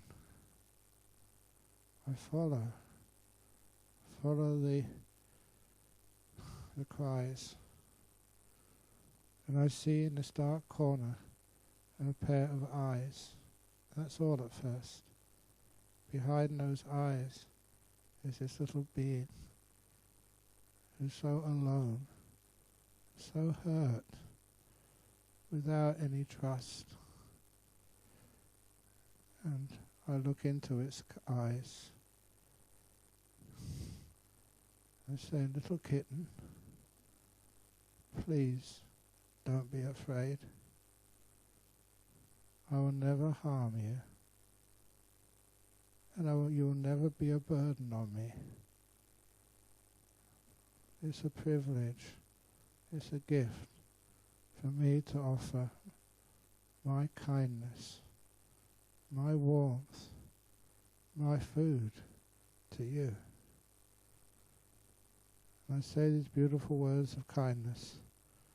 The door of my heart will always be open, little kitten, to you.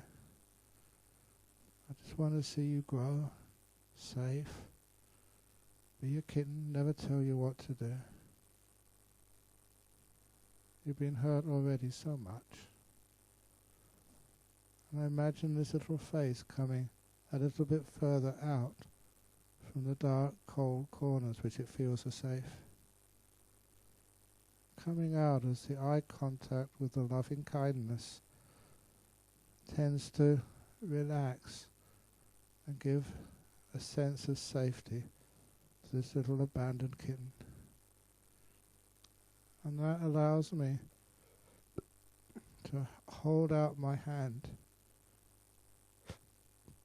approaching closer and closer to this little kitten, who realizes she has to trust someone. She doesn't know whether she'll be bitten and hurt again. And I keep my eye contact and my thoughts of compassion and kindness as I move my hand closer and closer. And this little kitten lets me touch her. Big fella, small, vulnerable kitten. As I feel her fur, it's not like other kittens or cats' fur. It's dirty. And I can feel the scab marks of dried blood, the bones protruding through its emaciated body. This little cat has hardly had any kindness at all in its life. Why should it trust me? But I still hold it so gently, as softly as I can, keeping eye contact. Say, little being, the door of my heart is wide open to you. Please let me keep you warm and safe, guard you as you grow, so I can set you free. And I hold it up in my hand and bring up this bunch of fur and bones close to my own chest, so it feels my robe, feels my heart. Hold it so gently and it trusts me. The gift of trust is very fragile at first, so I'm so careful. As I hold this little kitten, I imagine this golden light, I call it golden light, of love, of service, of wanting to be a protector, a healer, a provider, for a being who's been through such pain and rejection. As I hold it, spreading this power of unconditional giving, love, kindness, compassion, this fragile being, from tail to whiskers to the ears, all over, paws, until I feel this kitten getting soft. The hardness of fear is evaporating. And I even imagine my kitten to fall fast asleep in my arms, knowing I will not harm it at all, but its future, present is painful and hungry, but its future is safe. And I hear it purring in my hands for the first time probably. It's got a protector. More than a protector, it's got a friend. When I do that, I pause to feel, not really imaginary, but real sensations of warmth and kindness in my chest area. In that chest, above my heart, I feel a tingling, a sensation which I often associate whenever I give kindness, an unconditional warmth to something else. That's physical manifestation of kindness, care, protection. And then, to make this more powerful, I imagine another person, a real person. This could be your partner in this life, a parent who is sick and dying and weak. It could be someone who is abandoned and suffering, but someone you know. Even a person who is seemingly doing well in life. Imagine that they were right before you. And imagine that their vulnerability, their fragility, their pain, they may not show it to you, but you know, just as in that kitten, they too can feel rejected and hurt and abandoned. You imagine them and give them the same kindness as you gave that kitten. My dear friend, my partner in this world, the person I love so much and care for, sometimes fight with you, but why do I do that? I don't know. But I really care for you. Imagine as if they're right in front of you. And just like that little kitten, you extend out a hand, bring them towards you. Be kind. May you, my closest friend in this world, be at peace, be free, knowing that as a friend, as a lover, I will never judge you. Like the trees in the forest, you're perfect as you are. And I care for you, really care. You're important to me. You're part of me, my best friend. My lover, my child, my parent. We may argue and disagree, but there's something which is much deeper and stronger than that. My care and kindness. As you develop this, like putting kindling wood on a fire, another person is relatively easy to grow loving kindness towards. And now, without opening your eyes, imagine all the people in this room. Some people you may know, sometimes you don't know who they are. They are like you, no different. So you send this beautiful golden light of loving kindness around the whole room, going into every person, including me, all as if one. Beautiful kindness, saying that you care.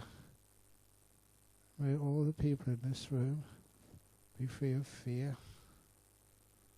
have hope in their heart, knowing that you never know where we may meet again, but we're sure we will. That we can give and be kind and share, do so much. No, we don't need to be afraid. Like bringing the little kitten out of the corner. As you put this golden energy, this light, on all as to you, may you all be free of fear, be at peace, never feel that you are judged. You are like the tree in the forest, every one of you belong in each and other's hearts. We care for one another and not afraid to say it.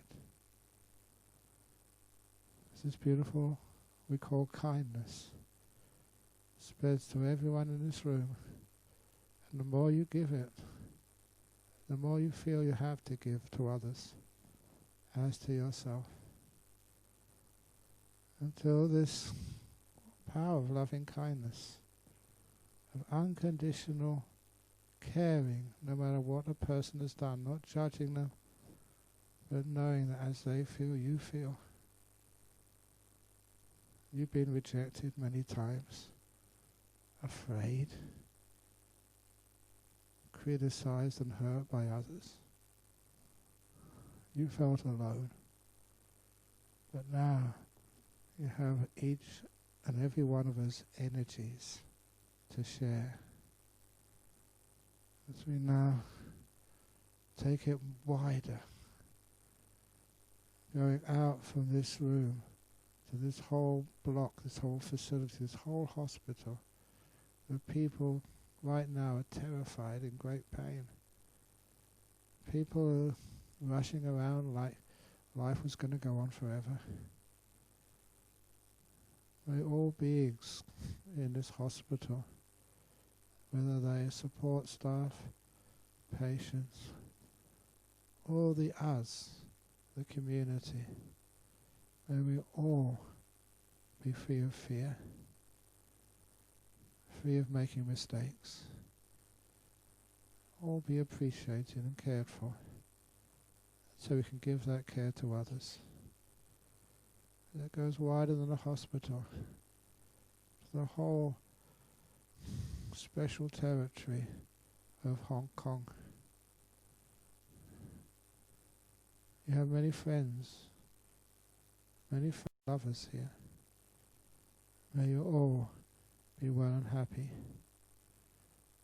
Know you have a friend. You may not even know who I am, but I care for you.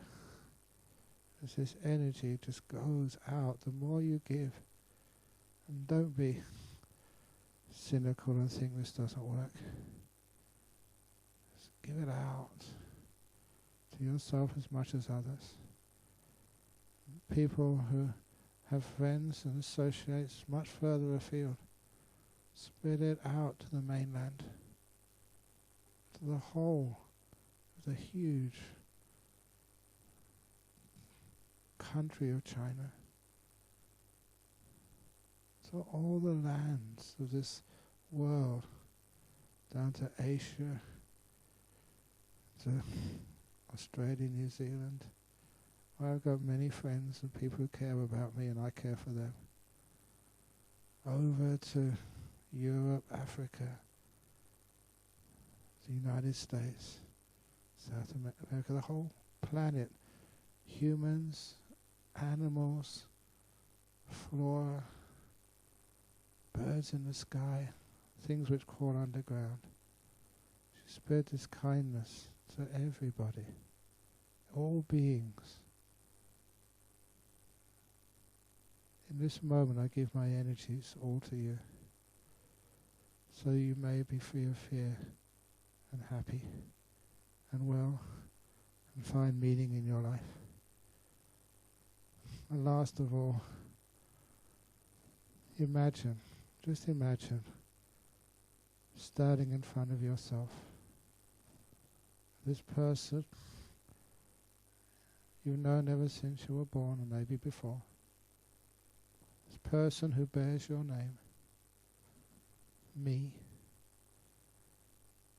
Imagine them as vulnerable, who hurts physically, emotionally, just like that kitten. You need kindness too. In this moment, imagining just you as the most important person in the world, the only one you're focusing on. And give the same kindness to yourself. May I be forgiven. May I be free of fear, of pain. May I be at peace with myself. All the kindnesses, the care you now give to this body and mind that bears your name. You've been hurt many times. Now you're at peace with yourself. I care for me.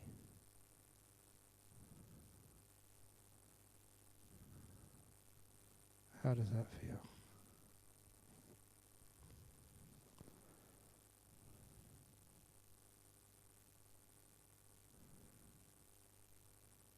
haven't judged. You haven't wanted anything out of this. You're just giving. Including this body and mind which bears your name.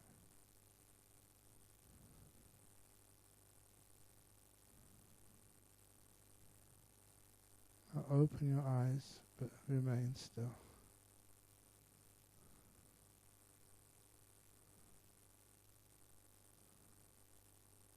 And then start moving again.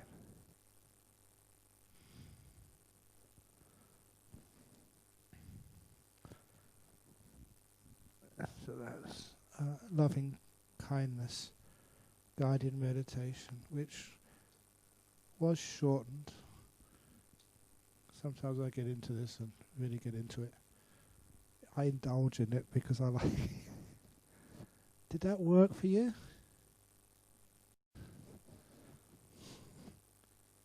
I hope it did.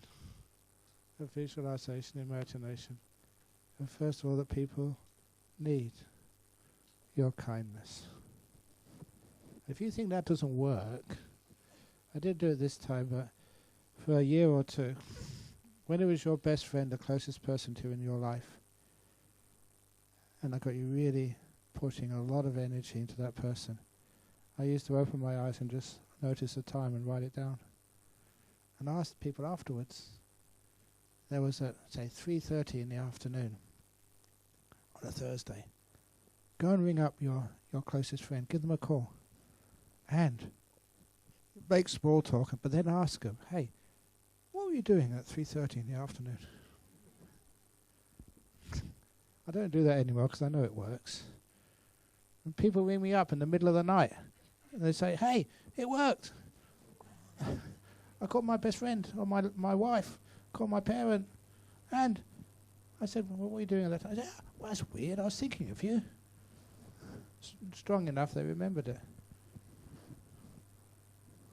It's amazing, but it works. How it works, don't worry about trying to work it all out, but it does. People feel. Anyway, questions, comments before we finish off? Oh, that's actually good timing, 15:45. Expected. Any comments for you?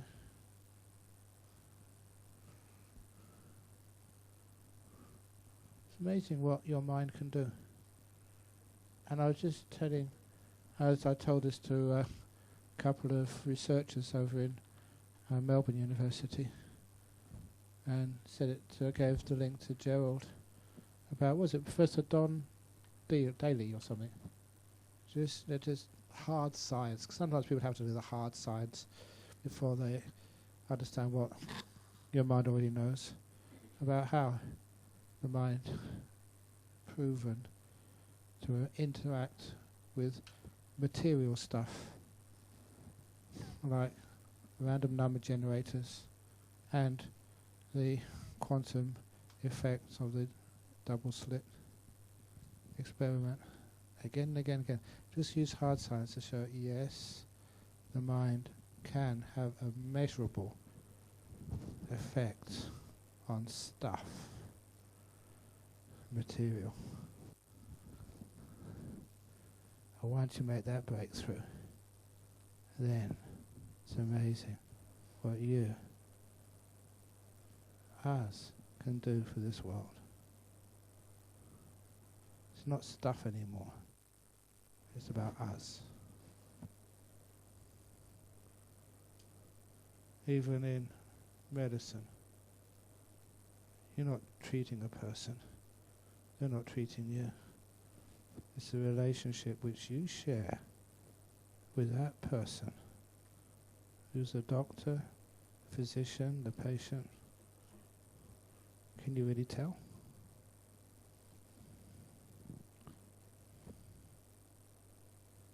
You ask a great performer who's a great dancer, one of the monks I knew who eventually disrobed, he married a classical Indian dancer. And when they came and said hello, And he was Australian, but he was a musician before he was a monk, a musician afterwards. And he married this Indian dancer who was on the front pages of magazines at the time, very well known. And when I asked her the question, how can you dance, perform in front of so many people at such a high level? She said what many other athletes, performers, artists, pianists always say: practice, practice, practice, practice, practice.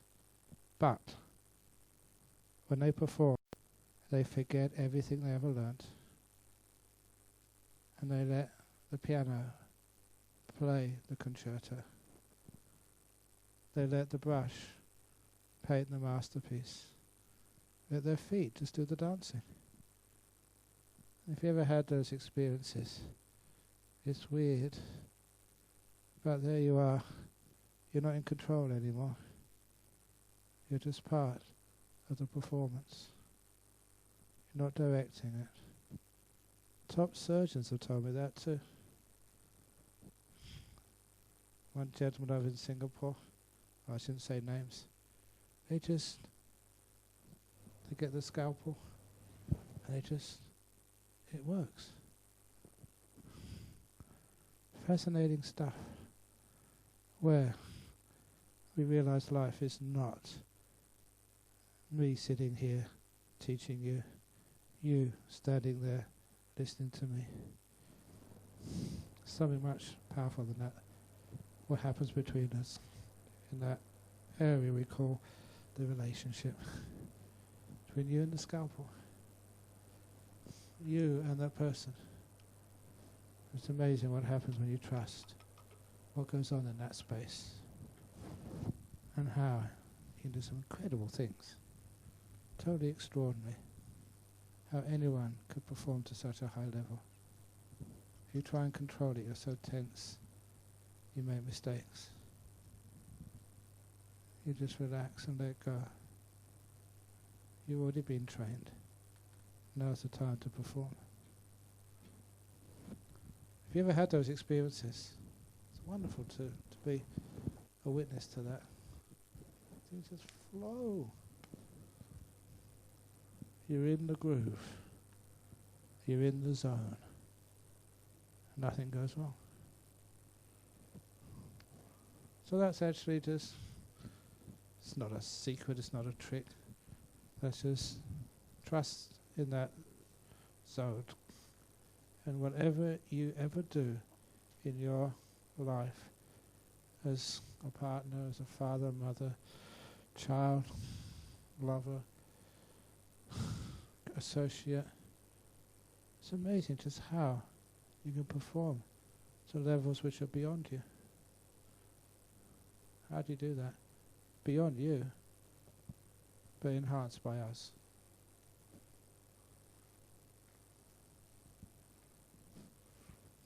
And I'm just speaking from experience, that's all, not theory. Don't read this in books.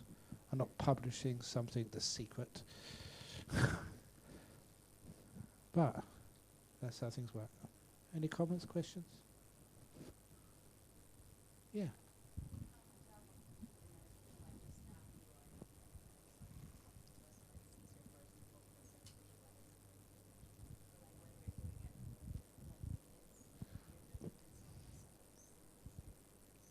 It is. So what to do, you can download your favorite apps. Monks like me undercut the market by giving them out for free. But just because they're free doesn't mean they're worthless. That's what somebody said once. They rang up and said, "Here, you teach meditation." "Yeah, I do." "How much do you charge?" I said, "Nothing." And she said, "Well, you can't be any good then." Because people think the higher the price, the more value you get. So I never say that anymore. When people ask how much I charge, how much are my fees, you know what I answer is priceless. So when you say priceless, you're not telling lies, but you're also just saying this is priceless. Thank you, Ajahn. So I think it's about time to close the session because we know Ajahn tonight, he's still got another session to do. So we better reserve some time for him to have a good break before the evening session. So may I now invite all friends here to rise, to stand up. If you find it suitable, we can have our palms joined together. And in gratitude, we hope we can see you again in Hong Kong. And also, if today's teaching is helpful, let's see how we can remind ourselves to bring all this teaching back into our life as the gift that we can offer to Ajahn. Thank you so much. Okay. Sadhu, sadhu, sadhu. Thank you, Ajahn. Thank you. Okay. Signing books. Well, I think Whatever. Please.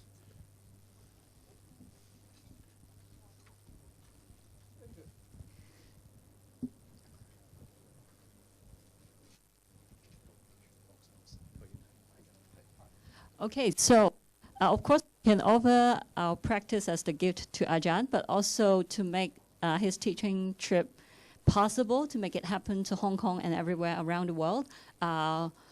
It will be very grateful for friends to have donations to Ajahns group to arrange all the activities. So here there's a donation box. Feel free to come and offer your donation here. Thank you so much. And please stay tuned to the rest of the activity for this Hong Kong tour.